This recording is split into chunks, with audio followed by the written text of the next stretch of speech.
Supposons que l'humanité soit confrontée à une énorme menace venue de l'espace. Une pieuvre géante arrive dans notre système solaire et mange Vénus, Mars, la Terre et toutes les autres planètes à l'exception de Saturne. Nous décidons donc d'aller nous installer sur cette planète aux anneaux gigantesques. Par chance, nous disposons déjà de la technologie nécessaire à un tel voyage. Nous embarquons dans nos vaisseaux géants et décollons vers Saturne. Vivre sur la planète elle-même est impossible, car elle n'a pas de sol à proprement parler. Nos vaisseaux ne pourraient pas y atterrir. Saturne est une boule de gaz géante 9 fois plus large que la Terre. À titre de comparaison, visualise une pièce de 5 centimes à côté d'une balle de baseball. En outre, son atmosphère se compose essentiellement d'hydrogène et d'hélium. Essayant d'atterrir, nous n'atteindrions jamais la terre ferme. Et plus nous nous enfoncerions, plus la pression augmenterait, nous réduisant finalement en miettes. Il ne nous resterait donc qu'une seule option, les fameux anneaux. Des particules de glace et de roches de différentes tailles qui tournent autour de la planète à une vitesse phénoménale. Il s'agissait à l'origine de comètes que la gravité de Saturne aura fait dévier de leur trajectoire avant de les broyer. En s'accumulant, ces fragments sont ensuite venus former les anneaux que tu connais si bien. Certaines de ces particules sont rapides, d'autres plus lentes. L'anneau D est le plus proche de la planète. Ensuite, il y a les anneaux C et B. Après ça, il y a un grand espace appelé division de Cassini. Les anneaux A, F, G et E se trouvent derrière. Cette classification nous permet de cartographier les anneaux. Nous en approchons donc, mais nous n'osons pas tout de suite y atterrir. Il faut d'abord y envoyer des robots à des fins d'analyse. Nous choisissons une zone à l'intérieur de l'anneau E. En fait, la distance entre les rochers est assez grande, et notre navette peut facilement se frayer un chemin. Il y a de minuscules particules, d'énormes rochers de la taille d'une maison et des comètes de la taille d'une montagne. Un premier robot fonce jusqu'à un gros rocher, mais un caillou gros comme une balle de baseball le pulvérise. Un autre robot se fait écraser entre deux rochers. Une pluie de stalactites surprend notre troisième robot qui n'y survit pas. Dans nos vastes ateliers, nous pouvons construire d'autres robots. Nous utiliserons à présent des matériaux plus résistants. De nouvelles capsules atteignent un autre rocher. Des particules viennent s'abattre sur elles, mais sans faire de dégâts. Nous parvenons donc à établir une petite station où nous pouvons nous installer. Mais très vite, un gros morceau d'astéroïde détruit notre projet. Il semble que nous devions changer de stratégie. Nous scannons le voisinage de l'anneau E et calculons les trajectoires de ces milliards de pierres. Au milieu du chaos, nous découvrons quelques cailloux qui, selon nos calculs, devraient rester intacts suffisamment longtemps. Nous atterrissons sur ces gros rochers et commençons à nous y installer. Nous construisons des stations alimentées en électricité par de puissantes batteries. Saturne se trouve à une distance de 9,5 unités astronomiques du Soleil. Une unité correspond à la distance entre le Soleil et la Terre. Il fait donc assez froid sur Saturne. Voilà pourquoi elle est entourée de tant de glace. Comment obtenir l'énergie nécessaire pour la réchauffer? Nos grands vaisseaux n'y suffiront pas. Et des panneaux solaires seraient inefficaces. Nous sommes trop loin du Soleil. Nos scientifiques conçoivent donc un moyen de générer de l'énergie à partir de toutes ces particules. Comme avec un moulin, le vent entraîne ses ailes et le mouvement est converti en énergie. Nos ingénieurs construisent donc des panneaux afin de recueillir l'énergie des particules. Et leur vitesse ne ralentit jamais, car c'est la gravité de Saturne qui les fait tourner. Nous disposons donc d'une source d'énergie presque illimitée. Des plantes produisent de l'oxygène sur certaines stations grâce à la photosynthèse. Mais au lieu de la lumière du soleil, elles puisent leur énergie dans les ultraviolets. Ensuite, les gens remplissent de grands réservoirs qu'ils transportent jusqu'à leur domicile. Nous commençons à occuper les anneaux adjacents. Pas besoin d'utiliser beaucoup de carburant pour aller d'un endroit à un autre. Tu peux te poser sur un rocher, calculer sa trajectoire et attendre qu'il t'amène à l'endroit voulu. Ensuite, tu peux passer sur un autre rocher et ainsi de suite jusqu'à atteindre ta destination. De plus en plus de gens quittent leur vaisseau pour se rendre sur les anneaux. La vie s'améliore, mais certains souffrent de problèmes psychologiques. Ce mouvement constant dans le vide rend les gens un peu fous. Imagine-toi vivre sur un carrousel qui ne s'arrête jamais. Tu ne peux pas te rendre au supermarché quand tu veux, il faut attendre qu'il passe. On ne peut pas sortir se promener, même en combinaison spatiale, parce que tous ces cailloux volants sont dangereux. Et on ne peut pas faire de projet, car un morceau de glace peut nous tomber sur la tête à tout moment. Et les ordinateurs ne nous aident pas beaucoup. Ils ne peuvent pas calculer la trajectoire de tous ces corps spatiaux. Les rochers ont tendance à se fragmenter en des centaines de petits morceaux. De nouvelles comètes arrivent tout le temps et s'ajoutent aux anneaux. Tout cela nourrit un sentiment d'incertitude et d'anxiété. Et puis il fait sombre, froid, et on se sent très seul dans ces anneaux. Tu voulais construire une base sur un objet spatial? Ton meilleur ami a atterri sur un autre rocher distant de quelques kilomètres. Puis un morceau de glace a percuté son rocher, augmentant sa vitesse. Quelques jours plus tard, ton ami est déjà très loin. Et ça se produit en permanence. Le seul moyen de changer de vie est de s'installer sur l'une des lunes de Saturne. La planète en compte 83. On en a déjà identifié et nommé 63 et nous suspectons l'existence de 20 lunes de plus. Chacune est un monde unique. Certaines pourraient même être habitables. La meilleure candidate est Titan. Il y a peut-être de l'eau sur ce satellite et sa pression atmosphérique n'est qu'une fois et demie supérieure à celle de la Terre. Son atmosphère se compose d'azote et d'un peu de méthane, ce qui forme un smog de carbone dans ses couches supérieures. Pour cette raison, nous ne pouvons pas étudier cette lune depuis la Terre. Mais Titan orbite loin des anneaux de Saturne. Cela signifie que l'on pourrait y mener une vie tranquille. Il y a aussi le satellite Phébé, couvert de cratères comme notre Lune. Ce corps céleste géant ressemble à une météorite. Les gens ont donc l'embarras du choix quant à l'endroit où commencer leur nouvelle vie. En quelques centaines d'années passées sur nos vaisseaux près de Saturne, nous en apprendrions beaucoup sur ces satellites. Alors pourquoi avoir essayé de vivre sur les anneaux? Pourquoi ne pas avoir tout simplement atterri sur l'une des lunes? Parce que cette vidéo serait moins amusante et beaucoup plus courte. Et si nous étions nés dans les anneaux de Saturne? Disons qu'une météorite massive contenant de l'eau gelée a été happée par la gravité de la planète. Dans la glace se trouvaient des formes de vie très simples. Et cette vie a commencé à évoluer. Imaginons que le gros rocher ait réussi à rester intact pendant des centaines de millions d'années. À un moment, les humains seraient apparus. Bien sûr, ils seraient très différents. Tout d'abord, la force gravitationnelle y est moindre. Ils seraient donc plus grands, mais moins forts. Leur peau serait pâle à cause du manque de lumière, mais très résistante en raison du froid. Les particules de glace et tout le sable volant dans l'espace rendraient leur peau dure et rugueuse.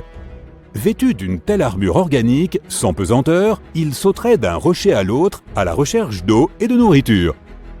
D'ailleurs, ce serait là le principal problème. Comment les gens survivraient-ils sans oxygène dans le vide de l'espace? Où trouveraient-ils de quoi manger? Les anneaux de Saturne sont un endroit plutôt dangereux.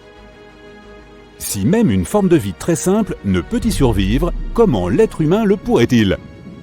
Par conséquent, même en théorie, la présence... Tu es en train de te détendre dans ta chambre en écoutant de la bonne musique quand soudain, le réseau tombe en panne. Tu essaies de redémarrer ton téléphone, mais il n'y a toujours pas de connexion. Ta sœur débarque dans ta chambre en panique. Elle hurle quelque chose à propos d'anneaux. Des anneaux de quoi? Des anneaux de mariage? Des anneaux dans la baignoire? Ça n'a aucun sens. Alors elle te traîne hors de la maison et te montre le ciel. Tu lèves les yeux et tu vois des traînées d'objets se former à des kilomètres au-dessus de la surface de la Terre. Sa connexion semble fonctionner. Tous les deux, vous vérifiez en ligne ce qui se passe. Et partout, c'est la même histoire qui fait la une des journaux. Des anneaux apparaissent tout à coup dans notre ciel. #anneaux terrestres est en train de battre le record de hashtag et les vidéos deviennent super virales. Ta sœur ne peut s'empêcher de rejoindre la foule et prend un tas de selfies avec le ciel. Tu te précipites vers la télé de ton salon pour regarder les nouvelles. Des scientifiques mettent en garde contre une catastrophe à venir et expliquent que tout le monde doit rester à l'intérieur. Même si c'est une journée sans nuages en plein été, le temps semble devenir de plus en plus froid. Soudain, le signal est interrompu. Les autres chaînes ne montrent rien non plus. Tu vois alors tes voisins plier bagages et partir. D'autres font de même. Tu hésites un peu, mais tu décides finalement de faire comme eux. Ta sœur est toujours dehors en train de prendre des selfies lorsque tu lui dis de venir avec toi pour aller chercher des réponses. Vous montez tous les deux dans votre voiture et vous vous dirigez vers la ville. Les anneaux au-dessus semblent augmenter en masse à chaque seconde. Ta sœur et toi avez de plus en plus froid. Vous vous dirigez vers l'université pour voir si quelqu'un sait quelque chose, mais il n'y a personne. Une seule voiture est garée dans le parking et c'est une bonne chose que vous reconnaissiez cette voiture. Ta sœur et toi vous précipitez à l'intérieur et trouvez le professeur d'astronomie en train de faire quelques calculs rapides pour essayer de comprendre pourquoi tout cela arrive. Il vous invite à vous asseoir et commence à vous expliquer. Personne ne sait de quoi il s'agit, mais ça limite l'exposition du soleil sur la Terre, ce qui explique pourquoi il fait de plus en plus froid. Pourquoi les anneaux deviennent plus épais demeure aussi un mystère. Sur Saturne, les anneaux sont constitués de particules de glace et de roches. Ils peuvent être aussi petits qu'une fourmi ou de la taille d'un bus. Les roches pourraient être des débris de météorites ou même des restes de planètes naines. Mais comme la Terre est si proche du Soleil, la glace ne serait pas quelque chose que l'on trouverait en train de flotter au-dessus de nous. Avec toutes ces roches empilées, elle empêche la Terre d'accéder au Soleil qui nous réchauffe et nous éclaire. Le professeur poursuit en expliquant que la Terre entrera dans une nouvelle ère glaciaire et que les niveaux d'oxygène s'épuiseront d'ici 1 an, si ces nouveaux anneaux ne disparaissent pas rapidement. Cela explique aussi pourquoi il n'y a pas de connexion. Les roches qui forment les anneaux frappent et détruisent les satellites. Soudain, tu entends un gros bruit de sonnerie à l'extérieur. Vous vous dirigez tous les trois vers l'extérieur et voyez un hélicoptère qui lance une alarme avec une lumière rouge clignotante. Tout le monde chez soi tout de suite, ce n'est pas un exercice. Tout le monde, rentrez chez vous. Tu montes dans ta voiture avec ta sœur, mais les routes sont encombrées. Tu dois y aller à pied, ce qui te prendra environ 2 heures. Il n'y a aucun moyen de rester à l'extérieur. Tu t'aventures à l'extérieur en voyant tout le monde bloqué sur la route. Ils se disputent tous entre eux et provoquent le chaos. Tu essaies de ne pas rester au milieu de tout ça et tu te faufiles jusqu'à l'autoroute. Comme les anneaux deviennent plus épais, il y a moins de lumière solaire qui passe à travers. L'info sur la période glaciaire reste dans ta tête et te fait froid dans le dos. Tu prends une profonde inspiration et tu vois une fine brume sortir de ta bouche. Le ciel s'assombrit et tu n'es pas encore rentré chez toi. Ta sœur est fatiguée et a besoin de se reposer, mais tu l'incites à aller de l'avant. Vous trouvez un magasin de vêtements abandonné et vous y entrez. Les employés du magasin donnent de grosses vestes à tout le monde. Vous en prenez 2 et les enfilez. Plus qu'1 heure pour rentrer à la maison, mais le ciel est complètement noir. Il n'y a aucun moyen pour toi et ta sœur de sortir dans de telles conditions. Vous décidez donc de camper dans le magasin de vêtements. Ils allument un petit feu de camp au milieu du magasin et improvisent des sacs de couchage avec le reste des vêtements abandonnés. Heureusement, il y a assez de nourriture pour alimenter tout le monde, y compris toi et ta sœur. C'est le beau milieu de la nuit. Le feu s'éteint et tu ne vois plus rien à l'extérieur de la boutique. Tu te diriges vers la fenêtre et tu l'ouvres. Un énorme tas de neige se déverse à l'intérieur et réveille tout le monde. Nous sommes au milieu du mois d'août et une tempête de neige s'est formée pendant la nuit. Tout le monde est gelé et recommence le feu. Il n'y a pas de radio ni aucun moyen de savoir ce qui se passe. Le vent se lève et commence à secouer le magasin. Des objets commencent à tomber des étagères, mais tu restes avec tous les autres, confortablement installés près du feu. Le lendemain, vous regardez dehors et voyez toute la région recouverte de neige. Vous vivez dans un endroit ensoleillé où il pleut à peine, et les anneaux dans l'atmosphère extérieure sont encore plus grands que la veille. Sorti de nulle part, un camion rempli de personnes s'arrête et le conducteur vous dit qu'il y a un abri pour tous à quelques kilomètres de là. Le camion a des chaînes partout sur les pneus et est équipé pour les pires conditions de neige. Même si c'est le matin, le ciel est assez sombre. Vous montez avec tous les autres. Des voitures abandonnées, certaines avec les portes ouvertes, sont éparpillées un peu partout. Le camion les contourne ou défonce celles qui sont sur son passage. Il s'arrête à côté d'une ambulance et prend tout le matériel pour aider ceux qui en ont besoin. Tu passes dans ton quartier et tu vois ta maison entièrement recouverte de neige. Le grand arbre dans ton jardin est tombé sous le poids de la neige et a cassé le toit, ce qui a permis à la neige d'entrer. Le camion passe à toute vitesse et arrive à l'abri, qui, à ta grande surprise, est le centre commercial. En sortant, vous voyez que de nombreux habitants de la ville sont emmenés dans divers magasins qui se sont transformés en dortoirs et en unités de soins. Tu te retrouves dans un magasin de sport avec un groupe d'autres personnes. Ta sœur a également pu s'installer avec toi, et à ta grande chance, tu vois le professeur qui aide des gens.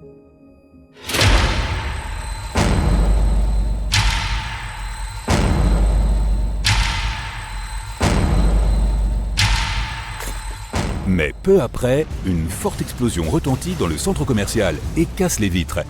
Tout le monde se met à l'abri. Tu vois des gens courir dehors. En sortant, tu vois un grand objet métallique devant l'entrée du centre commercial. Il y a des gens qui se rassemblent dans toute la zone et il est difficile de voir ce qui se passe. Mais après avoir regardé de plus près, tu découvres que c'est un satellite qui est tombé de l'orbite. Il s'est écrasé sur le sol et a fait ce boom. On rapporte également que d'autres satellites se sont écrasés sur Terre un peu partout. Cela signifie que toute communication a été effacée de la carte. Tu cours à l'intérieur du centre commercial pour attendre ce qui va se passer. Tu regardes ta sœur avec crainte, ne sachant pas que la nouvelle ère glaciaire vient de commencer.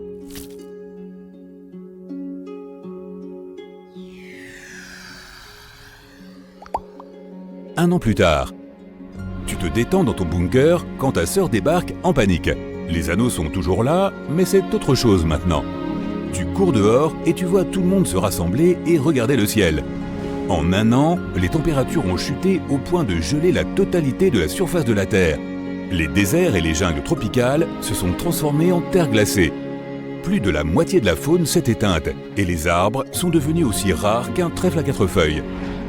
Ce qui signifie que les niveaux d'oxygène ont considérablement baissé. La plupart de la population, ou ce qu'il en reste, vit avec des bouteilles d'oxygène. Les scientifiques essaient toujours de résoudre le cas des anneaux. C'est exactement ce que le professeur avait prédit. Mais dans le ciel, des pierres semblent tomber et s'écraser partout. Cela commence au loin, mais ensuite, les rochers commencent à tomber tout près. Tu cours avec tous les autres vers le centre commercial, qui a été recouvert d'une couche de métal pour garder la chaleur à l'intérieur. Ça devrait être plutôt sûr là-dedans. Si les pierres tombent, cela signifie que les anneaux se dissipent. Soudain, tu es plein d'espoir. On dirait que l'ère glaciaire va bientôt être terminée. Nous nous sommes énormément concentrés sur la recherche de vie sur Mars, alors qu'il y a un joyau qui n'attend que d'être exploré. Cette planète est la 6e plus éloignée du Soleil et la 2e plus grande du système solaire. Elle se trouve juste derrière Jupiter, je te parle de Saturne, ou comme on l'appelle parfois, le joyau du système solaire. Elle est complètement différente de notre planète. Tout d'abord, tu ne pourrais pas y tenir debout. Alors que la Terre est constituée de roches et d'autres matériaux solides, cette planète est une boule géante composée principalement de gaz. Si tu trouvais une piscine suffisamment grande pour contenir Saturne, tu verrais cette planète flotter sur l'eau. Pas étonnant, c'est la planète la moins dense du système solaire. Elle contient aussi beaucoup d'hélium, ce gaz que l'on met dans les ballons pour les faire flotter en l'air. Saturne est une planète très venteuse. Les vents y sont plus de 4 fois plus forts que ceux que nous avons sur Terre. Une journée là-bas dure 10 heures et 14 minutes, car Saturne tourne sur son axe très rapidement. Mais elle prend son temps pour faire le tour du Soleil. Une année y équivaut à 29 années terrestres. Le rayon de Saturne fait plus de 58 000 km. Ça signifie que la géante gazeuse est 9 fois plus grosse que notre planète. Si la Terre faisait la taille d'une pièce de monnaie, Saturne serait aussi grande qu'un ballon de volley. Même si d'autres planètes de notre système solaire ont aussi des anneaux, ceux de Saturne sont les plus spectaculaires. On peut même les voir depuis la Terre. Il n'est pas nécessaire d'être un scientifique ou de posséder un équipement très coûteux, un simple télescope suffit. Les anneaux de Saturne ne sont pas fixes, ils sont constitués de poussière, de roches et de glace. Certaines de ces poussières font la taille d'un grain de sable et d'autres sont aussi grosses qu'une maison ou qu'une montagne. Il s'agit en fait de fragments d'astéroïdes, de comètes et de lunes qui se sont fragmentés avant d'atteindre Saturne. Ils ont ensuite été mis en pièces par la forte attraction gravitationnelle de la planète. Saturne a plus de 50 lunes et récemment, les scientifiques ont découvert une activité hydrothermale inhabituelle sur l'une d'entre elles. Enceladus est la 6e plus grosse lune de Saturne. Elle a 4 rayures de tigre près de l'un de ses pôles. Et on a découvert qu'il y a un océan juste en dessous. De l'eau et de la glace surgissent de ces rayures. On peut donc du coup se demander s'il y a de la vie. Dans nos océans, certaines formes de vie se rassemblent autour de sources hydrothermales similaires. Elles se nourrissent des composés chimiques qui s'y trouvent, tout comme les plantes de surface le font avec la lumière du soleil. De plus, certains des plus anciens microbes de notre planète se nourrissent de la même énergie que celle produite dans l'océan d'Enceladus. Cela pourrait signifier que de la vie s'y développe en ce moment même. Bien sûr, il faut des millions d'années pour que les organismes les plus simples apparaissent. Mais avec un peu de chance, on aura besoin de moins de temps pour trouver des formes de vie plus complexes. Il existe des millions d'exoplanètes dans l'espace, et les scientifiques sont à la recherche de celles potentiellement habitables. Les exoplanètes sont les planètes qui se trouvent en orbite autour d'étoiles autres que notre Soleil. Les étoiles naines sont plus petites et moins lumineuses que le Soleil. Certaines ont plus de 10 milliards d'années. C'est bien assez de temps pour que des organismes vivants s'y développent et évoluent vers une forme plus complexe. La vie pourrait apparaître sur les planètes orbitant autour de ces étoiles naines, ou comme pour Saturne, sur l'une de leurs lunes. Et voici Gliese 876b, qui orbite autour de l'étoile naine rouge Gliese 876. Cette planète est encore très mystérieuse, mais les scientifiques pensent qu'il s'agit d'une géante gazeuse dépourvue de surface solide. Son atmosphère ne comporterait pas de nuages, mais il pourrait y avoir de l'eau sous forme liquide à la surface de cette planète. Teegarden B tourne autour d'une naine rouge située à environ 12 années-lumière de notre système solaire. Sa masse est juste un peu plus élevée que celle de la Terre. Les scientifiques pensent qu'elle pourrait avoir une surface rocheuse.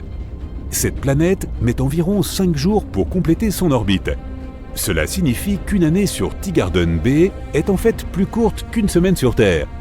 Et quelque part plus loin, il y a une autre planète potentiellement habitable nommée Kepler 1638b. Bon, elle se trouve en fait à 3000 années-lumière de la Terre, dans la constellation du Cygne. Cette planète est 4 fois plus lourde que la Terre et 2 fois plus large. Il lui faut environ 260 jours pour effectuer une orbite autour de son étoile. Sa gravité est plus forte que la nôtre, il serait extrêmement difficile d'essayer de sauter à sa surface. Et voici une autre Kepler. Cette fois, il s'agit de Kepler 62e, qui fait plus d'1,5 fois la taille de la Terre. Les scientifiques pensent qu'elle possède une atmosphère chaude, humide et hospitalière, avec un ciel nuageux. 1200 années-lumière séparent la Terre de cette planète. Kepler 62e met 122 jours pour tourner autour de son étoile. Sa voisine, Kepler 62f, est aussi potentiellement habitable. C'est une planète environ 40% plus grande que la Terre. On pense qu'elle pourrait être recouverte d'eau. Les océans de notre planète regorgent de créatures et d'organismes de toute taille. Il y a donc de fortes chances que cette planète héberge également des êtres vivants, ou du moins qu'elle ait le potentiel de développer la vie. Lorsque nous disons habitable, cela ne signifie pas que la vie y existe forcément. Cela signifie juste qu'elle réunit les conditions permettant à certaines formes de vie de s'y développer. LHS 1140b est une planète située dans l'une des zones potentiellement habitables. Contrairement à ses cousines gazeuses, elle est solide et assez rocheuse. Son rayon est 60% plus grand que celui de la Terre et sa masse 7 fois plus élevée. C'est l'une des planètes les plus denses découvertes ici. Puisque cette planète est très massive, son atmosphère doit être plus épaisse et la gravité à sa surface doit être beaucoup plus forte que sur Terre. C'est pourquoi tu aurais sûrement du mal à y tenir debout. Salutations de Trappist 1, une naine de la constellation du Verseau. Elle se trouve à environ 39 années-lumière de nous. 7 planètes rocheuses de la taille de la Terre sont en orbite dans la zone habitable de cette étoile. Toutes peuvent potentiellement contenir de l'eau à leur surface. La température de ces planètes est plus ou moins similaire à celle de la Terre. Sur la Lune, la gravité ne représente que 16% de celle que nous avons sur notre planète. C'est pourquoi les astronautes pouvaient à peine contrôler leur mouvement lorsqu'ils y ont mis le pied. Mais concernant la gravité des planètes de Trappist 1, tu t'y sentirais bien plus à l'aise. Et revenons vers Kepler. Cette fois, il s'agit de Kepler 452b.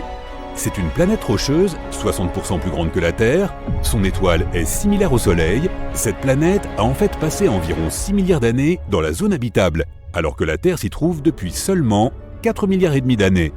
Cette planète met 385 jours pour tourner autour de Kepler 452, qui est environ 20% plus brillante que notre Soleil, mais qui a la même température. Mais ce système est très loin de notre petite oasis. Il nous faudrait 28 millions d'années pour y arriver. Et voici KOI 7711.01. C'est une autre planète intrigante, située à 1700 années-lumière de nous. Elle est seulement 30% plus grande que la Terre et elle reçoit presque la même quantité de chaleur que nous recevons de notre Soleil. Un jour, l'homme pourrait commencer à coloniser la galaxie et chercher de nouvelles planètes pour y vivre. Nous devrions alors faire de très longs voyages. Et peut-être qu'un jour, nous atteindrions Proxima Centauri. C'est un système relativement proche qui possède des planètes que nous pourrions potentiellement habiter, comme Proxima Centauri B. Elle se trouve à plus de 4 années-lumière de la Terre, et même si cela ne semble pas si loin à première vue, ça l'est en réalité. Il faudrait environ 6300 ans pour s'y rendre avec les technologies actuelles. Cela nécessiterait beaucoup de générations pour faire un tel voyage, et il faudrait encore plus de temps pour réussir à habiter ce nouveau monde. Les gens naîtraient et mourraient dans des vaisseaux spatiaux, y passant une vie entière, sans jamais voir ni la Terre, ni la planète vers laquelle ils se dirigent. À la place des arbres, des montagnes et des rivières, il n'y aurait que le néant qui s'étalerait à perte de vue. Ils ne pourront jamais se promener dans des rues inconnues, respirer l'air frais, sentir le vent. Le seul endroit où ils pourraient voyager serait leur propre vaisseau. Certes, un tel voyage ne serait pas simple, mais peut-être que cela vaudrait le coup si cela nous permettait de construire des mondes aussi beaux que celui dans lequel nous sommes nés. Mais est-ce seulement possible? L'avenir nous le dira. Reconnais-tu cet astre majestueux? La deuxième plus grande planète à partir du Soleil.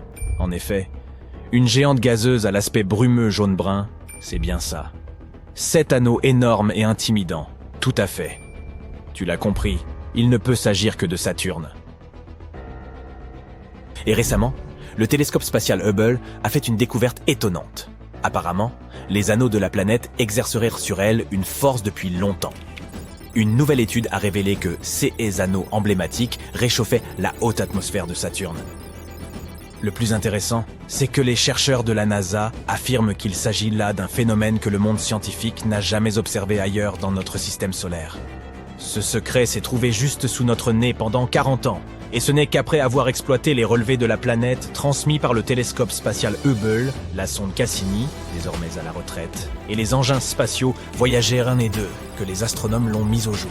Cette interaction inattendue entre la géante gazeuse et ses anneaux pourrait devenir un outil permettant de prédire quelles planètes des autres systèmes stellaires possèdent également de magnifiques systèmes d'anneaux semblables à ceux de Saturne.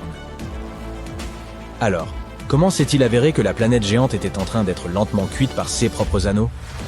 L'indice caractéristique est un excès de rayonnement ultraviolet. Il s'agit d'une raie spectrale d'hydrogène réchauffée dans l'atmosphère de la géante gazeuse. L'augmentation du rayonnement ne peut que signifier que quelque chose irradie la haute atmosphère depuis l'extérieur. On ne sait pas encore très bien comment ce processus se produit, mais l'explication la plus probable est que des particules d'anneaux glacés pleuvent sur Saturne et provoquent ce réchauffement. Mais il pourrait aussi s'agir de l'impact de minuscules météorites ou des particules du vent solaire. Le réchauffement pourrait être causé par le rayonnement solaire ultraviolet ou par des forces électromagnétiques charriant des poussières chargées électriquement. Lorsque la sonde Cassini de la NASA a terminé sa mission et plongé dans l'atmosphère de Saturne, elle a eu le temps d'en mesurer les composants atmosphériques. Il s'est avéré que de nombreuses particules tombaient effectivement des anneaux. Mais dans tous les CA, ce processus de chauffe se produit grâce à l'influence du champ gravitationnel de la géante gazeuse. Les astronomes avaient quoi à connaissance de la lente désintégration des anneaux de Saturne. Mais comment ce processus affecte-t-il la planète? Cela mérite qu'on se penche sur la question.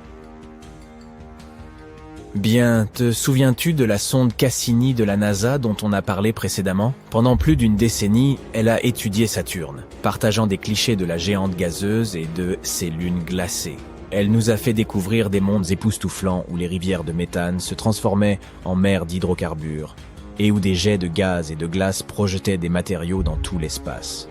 Quoi qu'il en soit, cette même Cassini a également étudié la magnétosphère de Saturne. En effet, les forces qui agissent dans les profondeurs de la planète produisent une énorme bulle magnétique autour de celle-ci. Cette bulle est ce que l'on appelle la magnétosphère. Malheureusement, les astronomes disposent encore de très peu d'informations au sujet de ce phénomène typique de Saturne, car les champs magnétiques sont invisibles et évidemment plus simples à étudier de l'intérieur. Imagine la situation suivante. Des flux de particules chargées d'électricité en provenance du Soleil, il s'agit du vent solaire, se répandent dans le système à une vitesse de plusieurs millions de kilomètres à l'heure. Soudain, quelque chose apparaît sur leur chemin. C'est le champ magnétique de Saturne. Il protège la planète en repoussant les particules solaires. Par conséquent, les forces magnétiques du Soleil font rage à l'extérieur de la magnétosphère de Saturne. tandis qu'à l'intérieur de la bulle protectrice de la géante gazeuse, ce sont ses propres forces magnétiques qui dominent. Notre planète possède également un champ magnétique, mais sa magnétosphère est beaucoup plus petite. Et pourtant, elle nous protège efficacement des particules nocives provenant du Soleil et de l'espace. Même si Saturne est protégé par sa magnétosphère, le Soleil parvient toujours à lui causer du souci. Les vents énergétiques de notre étoile balayent la géante gazeuse, provoquant d'immenses aurores. Mais contrairement aux aurores terrestres, les aurores de Saturne ne sont observables que dans la lumière ultraviolette.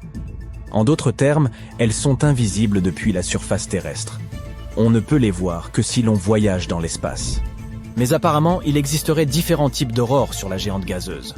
Par exemple, un autre type est provoqué par les particules chargées provenant des éruptions volcaniques qui se produisent sur les nombreuses lunes de la planète. Enfin, certaines aurores de Saturne pourraient être causées par des vents puissants qui tourbillonnent dans son atmosphère. Ces vents soufflent dans l'ionosphère, une région située en dessous de la magnétosphère. Ce même vent pourrait être responsable de la vitesse de rotation variable de la planète. Ce phénomène fait qu'il est difficile pour les scientifiques de déterminer la durée d'une journée sur la planète aux anneaux. En parlant de vent, Saturne possède un mystérieux vortex qui tourbillonne au-dessus du pôle sud de la planète. L'ensemble ressemble à une énorme tempête de type ouragan sur Terre, mais son œil mesure à lui seul près de 4000 km de diamètre. À titre de comparaison, l'œil d'un ouragan terrestre typique ne mesure que 3 à 5 km de large. Ce qui déroute les astronomes, c'est que le phénomène s'apparente à un ouragan, mais ne se comporte pas comme tel. Il est stationnaire et continue de tourner au-dessus de la même zone du pôle sud. Et alors que les tourbillons polaires sur Terre ont des noyaux froids, celui de Saturne paraît chaud. Et maintenant, prépare-toi à une autre surprise que Saturne nous a préparée. Sur une image envoyée à la Terre par le télescope spatial Hubble, on peut voir 2 taches sombres sur le côté gauche des anneaux de la planète. Ces taches sont surnommées des spokes. Certains les ont comparées à des rayons de bicyclette. L'ombre et la forme des spokes varient. Ils peuvent sembler sombres ou clairs, cela dépend de l'angle et de l'éclairage. Parfois, ils peuvent même ressembler à des taches plutôt qu'à une forme classique de rayon radial. Ils ne durent pas non plus très longtemps, mais la bonne nouvelle, c'est qu'ils devraient être de plus en plus nombreux au fur et à mesure que nous nous rapprocherons du 6 mai 2025. C'est à cette date que se produira l'équinoxe d'automne sur Saturne. À l'échelle terrestre, c'est le moment où le Soleil se trouve exactement au-dessus de l'équateur de la planète et où le jour et la nuit atteignent leur durée moyenne. Mais sur Saturne, c'est un peu différent. Comme notre planète, Saturne est inclinée sur son axe. C'est pourquoi elle connaît 4 saisons. Mais comme l'orbite de la géante gazeuse est beaucoup plus grande, chacune de ces saisons dure environ 7 années terrestres. Cet équinoxe se produit lorsque les anneaux de Saturne sont orientés vers le Soleil. Mais quelle est la cause de ces spokes? Les astronomes pensent qu'il s'agit du champ magnétique de la géante gazeuse. Lorsqu'un champ magnétique planétaire interagit avec le vent solaire, il crée un environnement électriquement chargé. Comme nous le savons déjà, sur Terre, cela se traduit par des aurores boréales. Et si nous parlons de Saturne, les plus petites particules d'un anneau glacé peuvent également être chargées. Et cela fait probablement léviter temporairement ces particules au-dessus des plus gros débris qui composent ces anneaux. Les spokes des anneaux de Saturne ont été repérés pour la première fois par la mission Voyager de la NASA. Cela s'est passé au début des années 1980. À l'époque, nous ne savions pas qu'il s'agissait d'un phénomène saisonnier. Après tout, Voyager 2 n'a fait que passer à côté de la planète et a poursuivi sa route. Pour comprendre la nature et le fonctionnement de ces spokes, les astronomes avaient besoin d'un télescope spatial capable d'observer les anneaux de Saturne de loin. C'est là qu'intervient Hubble. Le dernier équinoxe sur Saturne a eu lieu en 2009. C'est à cette époque que la sonde spatiale Cassini orbitait autour de la géante gazeuse. Elle a envoyé de nombreuses images étonnantes à la Terre, et elle a réussi à prouver assez rapidement que les spokes n'étaient pas dus à une quelconque interaction gravitationnelle avec Saturne. Pas plus qu'à l'influence des lunes et des petits satellites de la géante gazeuse qui jalonnent les anneaux de la planète. Dès 2005, Cassini a été en mesure de confirmer que les spokes étaient liés au champ magnétique de Saturne. Et même si cette mission s'est achevée en 2017, aujourd'hui encore, Hubble continue sa surveillance à long terme des changements à la surface et autour de Saturne. En dépit de toutes ces observations, les astronomes ne peuvent toujours prédire ni le début ni la durée de vie de ces spokes. Fort heureusement, les anneaux proéminents de Saturne constituent un laboratoire idéal pour étudier ce phénomène. En effet, même si les autres géantes gazeuses du système solaire possèdent également des anneaux, ceux-ci ne sont pas aussi facilement observables. Et les scientifiques ne savent pas s'il se trouve également des spokes sur ces planètes. Une énorme météorite entre dans notre atmosphère, provoquant une explosion aux proportions catastrophiques. Toutes les formes de vie sur Terre cessent d'exister. Une gigantesque vague de feu entoure la planète à plusieurs reprises, jusqu'à ce qu'il ne reste plus que des cendres et de la poussière du paysage verdoyant. Mais ensuite, de nouveau, il y a une autre option pour le futur de notre planète. Le Soleil pourrait l'avaler. Waouh, c'est qui ? Au cours de son évolution, notre étoile va continuer à croître. Je suis le seul à entendre cette voix ? Jusqu'à ce qu'elle devienne si grosse qu'elle avale notre planète sans même s'en rendre compte. Mon pote, c'est ma vidéo. Je pense pas, non. Ok, je vais la partager avec toi. Mais ne nous projetons pas si loin dans le futur. Comme tu veux, mon pote. Et que penses-tu du fait que la Terre aura bientôt des anneaux ? Comme Saturne ? Presque. Les anneaux de Saturne sont faits de poussière et de glace. Oui, j'en ai entendu parler. Il y a des milliers d'années, quelque chose de vraiment mystérieux s'est produit sur l'orbite de Saturne. La gravité de la planète a détruit l'un de ses satellites. Oui, Saturne est une géante gazeuse. Elle est 95 fois plus lourde que la Terre, donc sa gravité est plus forte. Elle a attiré une petite lune de son orbite vers sa surface. Puis, elle a été détruite de l'intérieur par des forces de marée comme celles qui existent entre la Terre et la Lune. De nombreux fragments immenses sont restés sur l'orbite de Saturne. Certains scientifiques disent qu'il y a eu une collision de deux lunes à cet endroit. Elles se sont écrasées l'une contre l'autre comme des boules de billard. Résultat, les deux corps cosmiques se sont transformés en un tas de débris et de blocs de glace. Peu importe comment ils sont arrivés là, ces débris ont commencé à tourner autour de Saturne. Ils sont entrés en collision les uns avec les autres, se transformant en roches plus petites. Cela ressemblait à une sorte de mixeur cosmique. Les roches se sont progressivement transformées en poussière et d'énormes blocs de glace se sont transformés en petits cristaux. En moyenne, ces objets sont proportionnellement équivalents à la taille d'un ongle humain par rapport à celle d'un bus scolaire. Et bientôt, des anneaux similaires vont apparaître autour de la Terre. Mais comment ? Je veux dire, nous avons la Lune, et il est difficile d'imaginer qu'elle puisse exploser un jour. De plus, nous n'avons pas d'autre Lune pour recréer la même collision dans notre orbite. Des débris spatiaux. Nous en avons beaucoup. Nous avons commencé à lancer des vaisseaux spatiaux dans l'orbite terrestre vers 1957, et ça suit presque toujours le même scénario.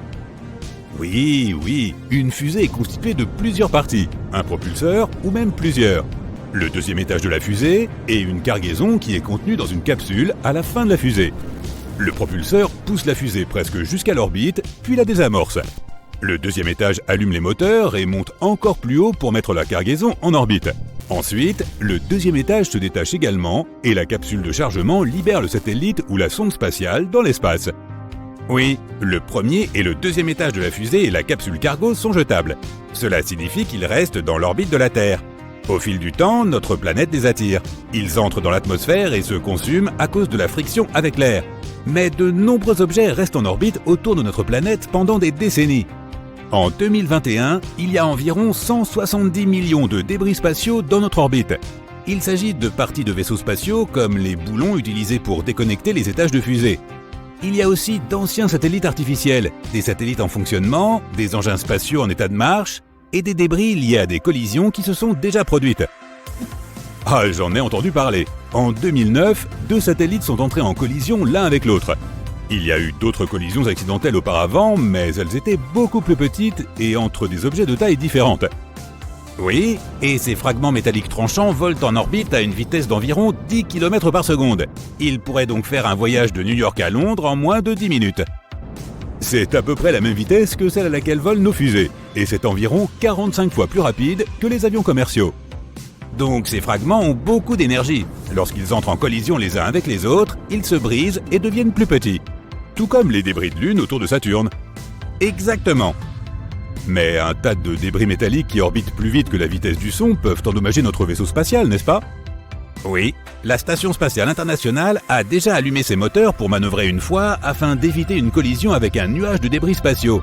Les pièces métalliques tranchantes peuvent endommager la coque de la station, voire la perforer. L'ISS, qui vaut environ 150 milliards de dollars, serait alors détruite. Donc, si nous continuons à jeter des débris en orbite, nous pourrions vraiment doter notre planète d'anneaux. Et ils seront visibles même pendant la journée. Ils reflèteront la lumière du soleil, tout comme la Lune. Et si tu regardes par la fenêtre, tu verras de belles rayures interrompues par l'ombre que projette la Terre. C'est une vue incroyable. Veux-tu en voir une encore plus insolite ?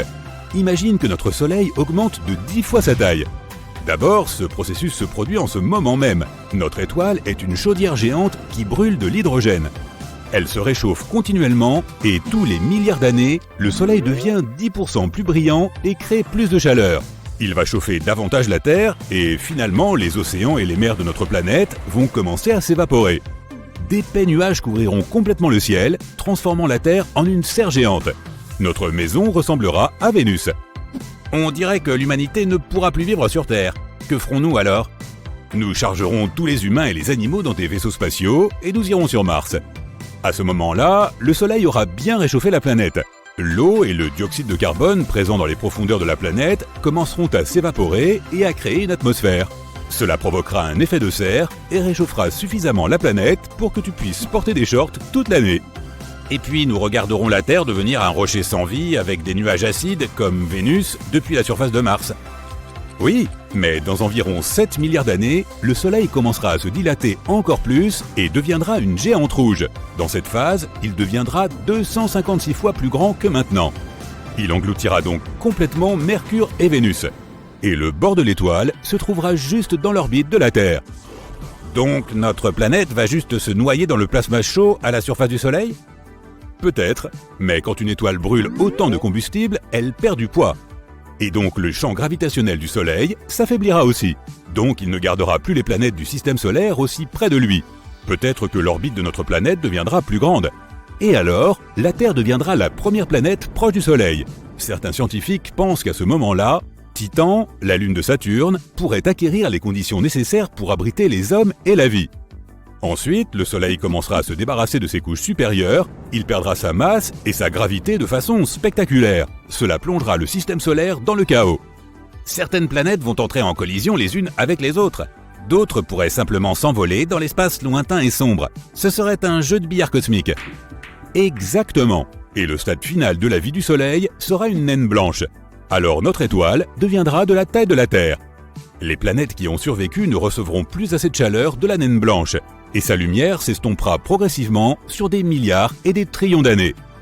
Un autre défi qui attend la Terre dans un futur lointain est à une échelle galactique. La collision de la Voie lactée et d'Andromède.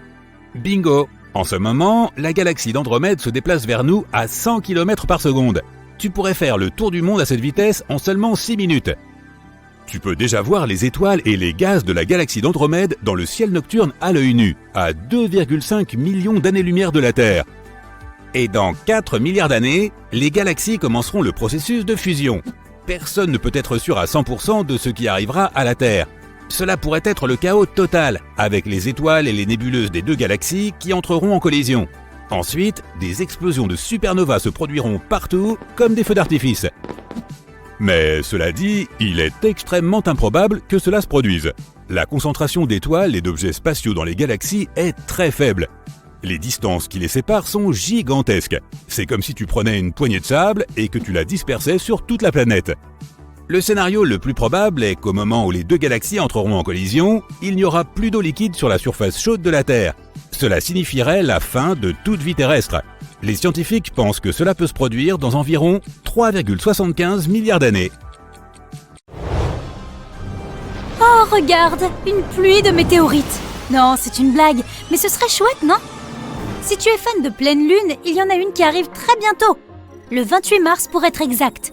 La lune entière s'illuminera sous nos yeux, car elle sera située en face de la Terre et éclairée par le soleil. Cela devrait nous garantir une nuit inoubliable. Quand on la regarde bien, on peut dire qu'elle ressemble à une énorme boule de neige suspendue dans le ciel. Certaines tribus indigènes de l'hémisphère nord de notre planète ont dû penser la même chose. C'est pourquoi ils l'appelaient la lune de neige lorsqu'elle était grande et pleine. Si tu as un télescope, ne manque pas les 9 et 10 mars, car 3 planètes seront alors alignées pour ton plaisir esthétique. De haut en bas, tu verras Jupiter, puis Saturne et enfin Mercure. Selon la précision de ton télescope, il y a de fortes chances que tu puisses voir des détails de ces 3 planètes. Ajuste un peu ton télescope et les voilà! C'est presque comme si elles n'étaient pas à des milliards de kilomètres les unes des autres. Mais ce n'est pas tout, elles seront aussi visibles à l'œil nu. Cela signifie que tu n'auras même pas besoin de télescope. Tu les verras probablement sous la forme de 3 points blancs et brillants dans le ciel. Tu devras regarder au sud-est environ une demi-heure avant le lever du soleil et tu les verras. Tu as envie d'une douche relaxante? Pourquoi pas plutôt une pluie de météorites? Cette fois, tu peux garder ton télescope rangé et tu n'as pas à t'inquiéter si tu manques une ou deux de ces pluies, car il y en aura plusieurs cette année et elles seront d'ailleurs assez bien réparties dans le temps. Prends ton calendrier et mets un rappel sur ces mois. Tu peux choisir entre avril, août, octobre, novembre et décembre. Certains mois ont même 2 pluies au lieu d'une seule, comme octobre et novembre. Choisis le mois et le jour qui te conviennent. Et si c'est déjà l'hiver, n'oublie pas de prendre une bonne couverture. Tout ce que tu as à faire ensuite, c'est de regarder le ciel toute la nuit, en attendant que la pluie arrive. Si tu n'as pas envie d'attendre, mets un réveil pour te réveiller au milieu de la nuit. Attention, Mercure vient droit sur toi! Ne t'inquiète pas, elle est toujours là-haut, mais juste un peu plus près que d'habitude. Le 17 mai, elle sera à sa plus grande élongation orientale, ce qui signifie qu'elle sera plus facile à observer. Juste après le coucher du soleil, dirige ton regard vers le ciel à l'ouest et essaie de trouver la planète. Cela se reproduira le 4 juillet, mais cette fois-ci, il faudra regarder à l'est. Tu auras peut-être besoin d'une boussole. Commence ta journée tôt le matin, juste avant le lever du soleil, avec une vue magnifique sur Mercure et une tasse de café chaud si tu en as envie. Si tu ne la vois toujours pas ce jour-là, et c'est encore le 14 septembre ou le 25 octobre. Que se passe-t-il lorsque la Lune perd sa couleur blanche naturelle? Cela se produira quelques jours après la première représentation de Mercure, le 26 mai. Cela s'appelle une éclipse lunaire totale. La Lune va s'assombrir progressivement, comme si quelqu'un la recouvrait de peinture rouge foncé, jusqu'à ce qu'elle atteigne finalement cette sorte de couleur rouille que tu peux voir ici. Tout le monde ne pourra pas la voir, sauf si tu es en croisière dans l'océan Pacifique ou en voyage en Extrême-Orient. Si tu te trouves à côté de la tour de Tokyo, tu auras de la chance. Elle sera visible dans tout le Japon. Et si tu te trouves dans la partie ouest de l'Amérique du Nord, tu pourras aussi voir le changement de forme de la Lune. Enfin, pas tout à fait un changement de forme, elle ne va pas se transformer en loup-garou ou quoi que ce soit. Ce sera plutôt un changement de couleur. Maintenant, imagine un énorme trou noir. L'événement astronomique suivant ressemble un peu à ça. Le 10 juin, pendant l'éclipse solaire annulaire, la Lune sera à son point le plus éloigné de la Terre. Ce faisant, elle finira par masquer la plus grande partie du Soleil, ne laissant qu'une petite partie de sa courbure à notre vue. Si tu regardes le ciel à ce moment-là, depuis le Canada ou la Sibérie orientale, tu ne verras qu'un énorme anneau de lumière. Il y a de fortes chances que tu ne puisses pas dire que c'est la Lune qui se trouve là-bas, car elle sera de la même couleur que l'espace, c'est-à-dire une absence totale de couleur, ou juste un noir très profond. Et cet anneau que tu verras, c'est la lumière du Soleil. Puisqu'on parle d'anneaux, parlons de celui de Saturne. Cette planète a tout, des anneaux bien sûr, mais aussi et surtout 80 de lunes. C'est comme si chaque année, de nouvelles lunes sortaient de nulle part. Le 2 août, la planète aux anneaux sera à son point le plus proche de la Terre. Et le Soleil nous aidera à la voir en l'illuminant. Non seulement elle sera plus brillante que pendant le reste de l'année, mais elle sera aussi visible toute la nuit. Ce sera le moment de ressortir ton télescope. Un télescope de taille moyenne devrait faire l'affaire, si tu veux voir ces anneaux et certaines de ces lunes. En tout cas, celle qui brille le plus. Une autre planète qui se rapproche est Jupiter. Cette fois-ci, ce sera le 19 août.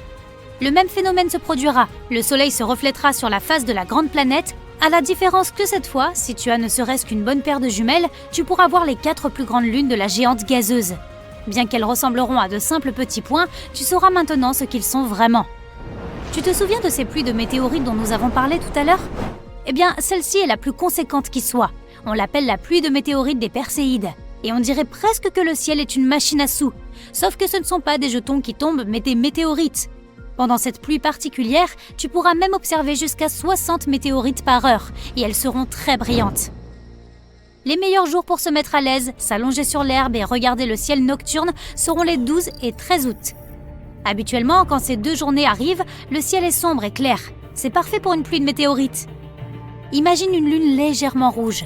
C'est ce qu'on appelle l'éclipse lunaire partielle, et elle aura lieu le 19 novembre. Cette même lune rouge va devenir de plus en plus sombre en se déplaçant dans l'ombre de la Terre, mais elle ne sera pas visible pour tout le monde. Voici la Terre. Marque les endroits dont tu pourras observer cette éclipse lunaire partielle. D'abord l'Asie orientale, puis le Japon. L'océan Pacifique est aussi inclus dans cette liste, mais à moins que tu n'aies un voilier, tu n'y seras probablement pas. Ensuite, ce sera autour de l'Amérique du Nord, du Mexique, de l'Amérique centrale et enfin, de l'ouest de l'Afrique. Prends tes lunettes d'éclipse et prépare-toi pour la dernière éclipse solaire de l'année. Ce sera la plus belle car la lune va bloquer le soleil pendant presque 2 minutes. Tu pourras voir la couronne du soleil, presque fantomatique, aussi appelée atmosphère extérieure. Malheureusement, ou heureusement, tu devras te trouver en Antarctique ou dans l'Atlantique Sud. Fais attention là-bas, il paraît qu'il fait un peu froid.